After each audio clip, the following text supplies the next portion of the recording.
Why do I always want to leave? Why do I always think the next city, the next relationship, the next job, or the next version of my life will make me happier? And why, no matter where I go, does that feeling eventually come back? If you've ever found yourself constantly dreaming about elsewhere, another place, another life, another version of yourself, this episode is for you. Today, we're talking about the psychology behind always wanting to leave. Because sometimes you're exploring, sometimes you're growing, and sometimes you're escaping. Knowing the difference can honestly change everything. Welcome to the Quest for Self. I'm Allie. Today's episode is personal because it's something I've spent years trying to understand about myself. Why, no matter where I am, a part of me is always looking somewhere else. So let's dive in. For the past 4 years, I've lived back and forth between Spain and California. Before that, I spent 8 years living permanently in Spain. And before that, I was born and raised in California. So, in many ways, I've lived between two worlds. I know both places deeply. I love both places deeply. And yet, no matter which one I'm in, part of me is always looking at the other one. When I'm in California, I'm close to my family, my friends, especially my mom, who suffered a severe stroke several years ago. And there have been moments when the emotional weight of that felt so overwhelming, the love, the grief, the uncertainty, the helplessness. There were days I wasn't dreaming about Spain because I miss Spain. I was dreaming about Spain because I was overwhelmed. And there is a difference. One is desire, the other is escape. When things felt heavy, Spain always represented relief. It represented distance. It represented a version of my life that felt easier. But then I'd get to Spain, and I genuinely love Madrid. I love the lifestyle. I love the culture. I love the friends I've built there. I love the memories I've created there with my dog, Mia, who recently passed and who honestly was one of the biggest reasons Madrid always felt like home. But eventually, that same feeling would creep back in. The feeling that maybe I should go somewhere else. Maybe I should travel more. Maybe there's something better waiting somewhere beyond where I am right now. And that's when I started asking myself a difficult question. Am I curious? Am I exercising my freedom? Or am I just really good at running away? I think there are three reasons people constantly want to leave. And from the outside, they can look exactly the same. But internally, they are very different experiences. The first is curiosity. This is probably the healthiest version. It's the feeling of wanting to experience something you've never experienced before. I've never been to Naples. I'd love to walk through the city, eat incredible pizza, explore the culture, meet people, learn something new. So here I am in Naples. There is no emotional baggage attached to it. It's simply curiosity, and curiosity is beautiful. Curiosity expands your world. Curiosity helps you grow. The second reason is freedom. For the past 4 years, I've worked 100% remote. And honestly, I'm incredibly grateful for that because it gives me the ability to live in different places and experience life in ways many people can't. But freedom creates its own kind of pull. You start thinking, if I don't do this now, when will I do it? What happens when I have children? What happens when I have more responsibilities?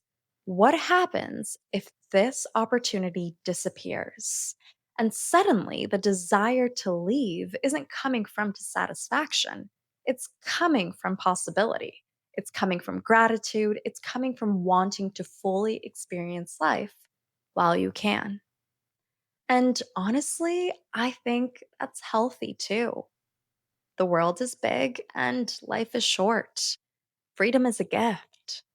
But then there's the third reason, the one nobody likes talking about, running away. And if I'm being honest, I've done this too.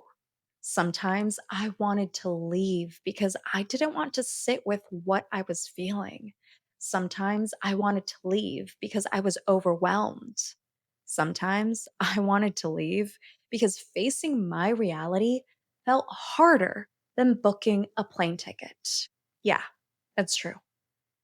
And here's what I've learned, running away feels almost identical to freedom in the beginning. You book the trip, you feel lighter, you feel excited, you feel relieved. You think, this is exactly what I needed. But then something happens. The thing you were trying to escape quietly follows you. One of the most important lessons I've learned is this: emotional turmoil doesn't check your luggage, it gets on the plane with you. It unpacks itself in your new apartment.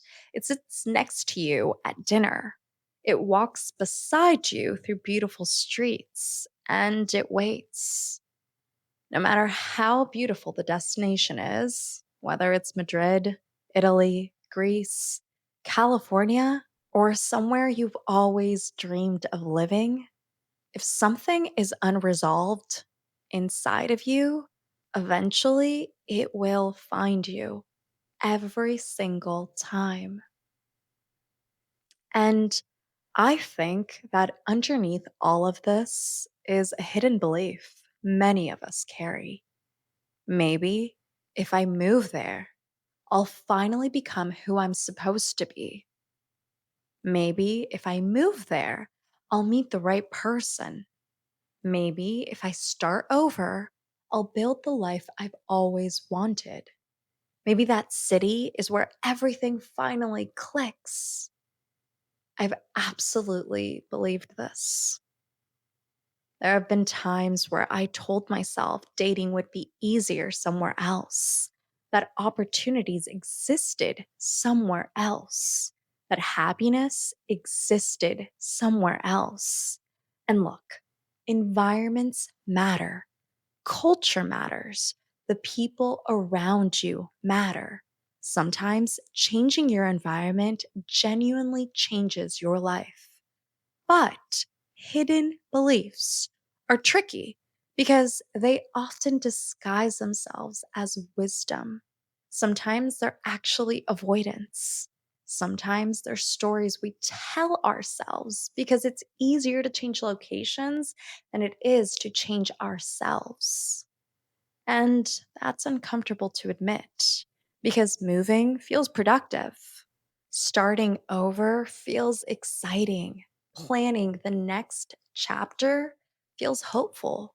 But growth and movement are not always the same thing.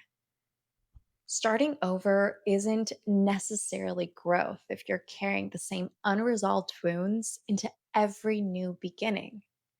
I learned this during one of the hardest periods of my life. When my mom's health struggles felt overwhelming, I genuinely believed that going back to Spain would help me feel better. And in some ways, it did.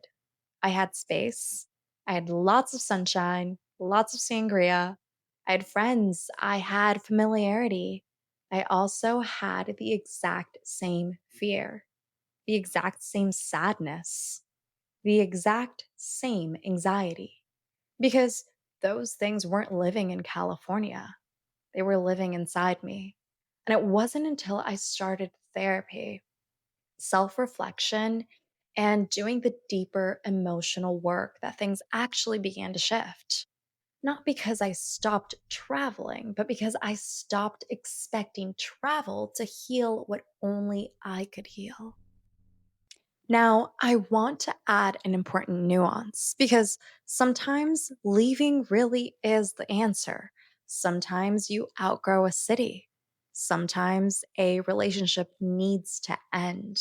Sometimes a job is draining the life out of you.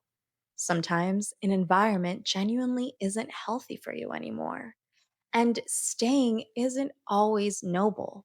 Sometimes leaving is exactly what growth requires. The question isn't whether leaving is right or wrong. The question is why you're leaving. Because you're growing or because you're avoiding? Are you moving towards something or simply running away from something? Those are different journeys, and only one of them creates lasting change. So, the next time you feel that urge to leave, I want you to ask yourself three questions. Am I moving towards something or away from something? If I stayed exactly where I am, what would I have to face? And is the life I'm dreaming about somewhere else? Or is it simply the version of me I haven't become yet? You don't need immediate answers. Just be honest because honesty is where self-discovery begins. I've lived in California. I've lived in Spain. I've crossed oceans looking for answers. And what I've learned is that every version of my life eventually became normal. Every city stopped feeling new. Every place eventually became home. And every time I was still there, which means the real question was never, where should I go? The real question was, what am I hoping to leave behind? Because until we answer that question, no destination will ever feel far enough. Travel can transform you. Moving can change your life. Starting over can absolutely be the beginning of something beautiful. But the version of yourself you're searching for isn't waiting for you in another city. That person is waiting for you to meet right where you are. And sometimes the bravest thing you can do isn't leave, it's stay long enough to face what's been following you all along. Thanks so much for watching this episode of The Quest for Self. I genuinely hope you enjoyed this episode. If you did, feel free to give it a like, share it with someone who you think needs to hear the message, or leave me a comment in the comment section below. Till next time.